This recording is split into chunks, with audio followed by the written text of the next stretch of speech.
Hello everyone, मैं हूं advocate Rahul Mishra और आज की वीडियो में हम लोग ये समझने की कोशिश करेंगे जो 376 के झूठे मुकदमे लिखाने वाले जो गैंगस्टर है, जो गैंग है, वो किसी एक इंडिविजुअल महिला का अकेला नहीं है।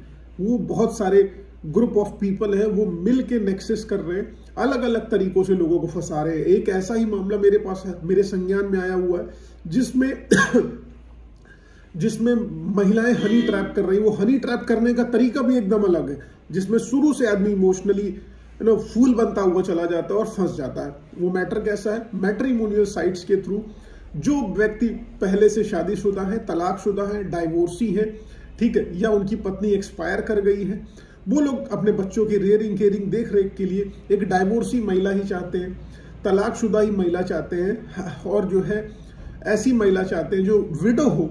ये सारी चीजें वो लोग चाहते हैं एक्चुअल में, ठीक है। उस कंडीशन में क्या होता है, ऐसी सिचुएशन में वो मैट्रिमोनियल साइट पर जाते हैं। मैट्रिमोनियल साइट पर अपनी प्रोफाइल अपडेट करते हैं कि मैं फलाना ऑर्गेनाइजेशन में काम करता हूं, क्योंकि ऐसी सिचुएशन में आदमी जनरली 40+ ही होता है। 40 साल का होगा जब उसका बच्चा 8-10 साल का होगा और वो ऑफिस जाता होगा रेगुलर बेसिस पे, उसकी देखरेख करने में वो असक्षम होगा।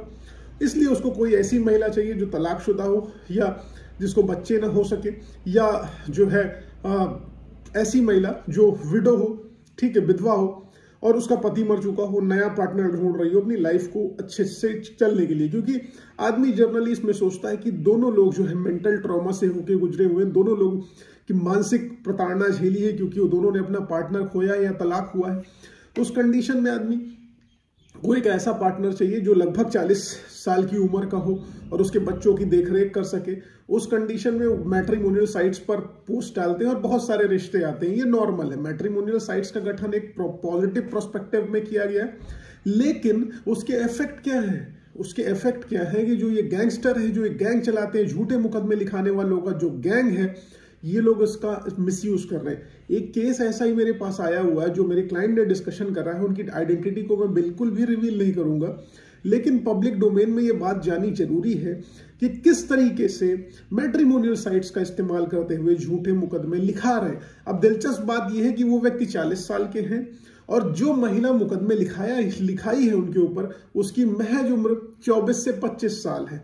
अब आप कहोगे वो तो विडो और डाइवोर्सी ढूंढ रहे थे, तो ये 24-25 साल की लड़की कैसे आखिरकार उनके टच में आ गई? तो कहानी यहां पर यही है कि वो जो 24-25 साल की लड़की है, वो एक गैंग चलाती है 376 के झूठे मुकदमे लिखाने वाले लोगों के साथ मिलके ऐसे लोगों को फंसाती है जो इमोशनली पहले से टूट चुके होते हैं, मेंटल ट्रॉमा में होते हैं और आगे अपने जीवन को सही से निर्वाह करने के लिए पार्टनर ढूंढ रहे होते हैं। उस लड़की ने मैट्रिमोनियल साइट पे खुद की एज को 40 साल क्लेम किया और स्वयं को प्राइमरी का मास्टर बताया। और दूसरी चीज यही रही कि उसने बताया कि उसके पति की मृत्यु हो चुकी है पहले और अब वो प्रेग्नेंट नहीं हो सकती है। और वो व्यक्ति भी ऐसे ही पत्नी को ढूंढ रहे थे कि भाई जिसका पति ना रहे कोई भी और उसका जो है बच्चों को देख रेख कर सके। मां नहीं बन सकेंगी तो कम से कम बच्चों को प्रॉपरली रेयरिंग केयरिंग कर लेंगी। अब यहाँ पर मेल मिलाप की बातचीत शुरू होती है आपस में। दोनों लोग बातचीत करते हैं, बातचीत की शुरुआत होती है और आपस में मिलते जुलते हैं। उसके सर्टेन टाइम पीरियड बाद वो महिला उनसे रेगुलर बेसिस पर पैसे मांगने लगती है, दुनिया भर की चीजें ये देते रहते हैं। क्योंकि जनरली आप शादी करने जा रहे हो और आपको लगेगा कि भाई देना चाहिए, डेफिनेटली हेल्प करनी चाहिए। पारिवारिक समस्याओं में एक दूसरे के मदद नहीं करेंगे तो परिवार कैसा हुआ? ये देते रहते हैं रेगुलर बेसिस पर। अब ये हनी ट्रैप में फंस जाते हैं। इनके कुछ सेक्सुअल रिलेशनशिप भी हो जाते हैं, वीडियोस भी बन जाते हैं इनके, वो वीडियो बना के सेव भी कर लेती हैं। उसके बाद इनके ऊपर एलिगेशन लगाना स्टार्ट कर देती हैं। जब ये इस चीज से निकलने की कोशिश करते हैं कि नहीं, जब इनको ऑब्जर्व होता है कि ये चीजें इनके लिए बिल्कुल सही नहीं, ये फंसाया जा रहा है, इनको बुरी तरीके से ट्रैप किया जा रहा है, तब ये निकलने की कोशिश करते हैं, लेकिन निकल नहीं पाते। जैसे ही निकलने की कोशिश करते हैं, जिस दिन ये महिला से कहते हैं कि देखो मुझे अब क्विट करना है, मुझे तुम्हारे साथ नहीं रहना, मुझे शादी नहीं करनी, मेरा तुम्हारा कंपेटेबिलिटी इशू है, नहीं बन पाएगा, महिला इनके ऊपर 376 में FIR लिखा देती है और इनके साथ पुलिस भी मिली होती है। पुलिस भी इनके साथ मिली होती है। पुलिस उस महिला का ही सपोर्ट करती है और इनके विरुद्ध 376 के एलिगेशन लगा देती है। हजारों ट्रांजैक्शन, हजारों ट्रांजैक्शन, कई लाख रुपए के ट्रांजैक्शन उनके हो चुके थे। कई बार जो है उन्होंने उनसे पैसे मांगे, कई बार धमकियां दी 376 लिखाने की। लड़की का भेद भी खुलता है कि उसने फेक प्रोफाइल जनरेट करी है, सब कुछ किया है। पुलिस को सारे एविडेंसेस देते हैं, लेकिन पुलिस नहीं सुनती है। इनकी एक और इनके खिलाफ FIR लिखा के इनको जेल में भेज देती है। अब आप ये समझ लीजिए कि इस तरीके का नेक्सस चल रहा है, जहां पर वो महिला स्वयं को मैरिड दिखा रही है, नई एज की लड़की वो मैरिड दिखा रही, 40 साल के आदमी को ढूंढ रही है जो पहले से संपन्न हो, वेल सेटल्ड हो, जिसके पास पैसा हो। और जब तक वो पैसा देगा तब तक तो चीजें ठीक हैं।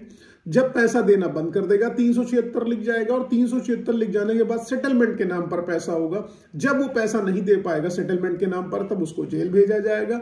जेल भेज के आएगा तो चीफ में बदलने की बात कहकर फिर पैसे की वसूली करी जाएगी। तो अलर्ट रहिए, मैट्रिमोनियल साइट्स के कॉन्सेप्ट में बिल्कुल ना फंसिए भाई। अगर आपने अपनी पत्नी को या अपनी प्रेमिका को खोया है तो ऐसा व्यक्ति ढूंढिए सामाजिक तौर पर जो आपकी मदद कर सके, अपने रिश्तेदार, परिवार, दोस्तों के आसपास, ना कि बहुत दूर, क्योंकि उससे बहुत देर हो जाएगी और आप ऐसी सिचुएशन में फंस जाएंगे जिससे निकल नहीं पाएंगे। और सबसे दर्दनाक मैं बात ये बताऊं, ये व्यक्ति आज तक जेल में है और ये गवर्नमेंट एम्प्लॉई है। इसलिए अलर्ट रहो, सावधान रहो, सतर्क रहो। उम्मीद है जानकारी से कुछ ना कुछ आपको मोटिवेशन मिलेगा, हेल्प मिलेगा। आप जब गलत रास्ते पर जा रहे होगे तो नहीं जाओगे। बाकी कोई किसी प्रकार की लीगल हेल्प के लिए अपने वकील साहब से संपर्क करें। मुझसे कोई सपोर्ट चाहिए तो नंबर डिस्क्रिप्शन में है, आप बिल्कुल कांटेक्ट कर सकते हैं, लेकिन डायरेक्ट कॉलिंग कतई नहीं करनी है। अपनी अपॉइंटमेंट बुक करा के ही आप मुझसे बात कर पाएंगे। बाकी कोई समस्या होने की स्थिति में आप मुझसे संपर्क करें। फेसबुक, इंस्टाग्राम, ट्विटर और जो फॉर्मली ट्विटर है, करेंटली एक्स है, उस पर आप मुझसे जुड़ें। लिंक आपको डिस्क्रिप्शन में मिलेगा। Thank you so much. जय हिंद, जय भारत।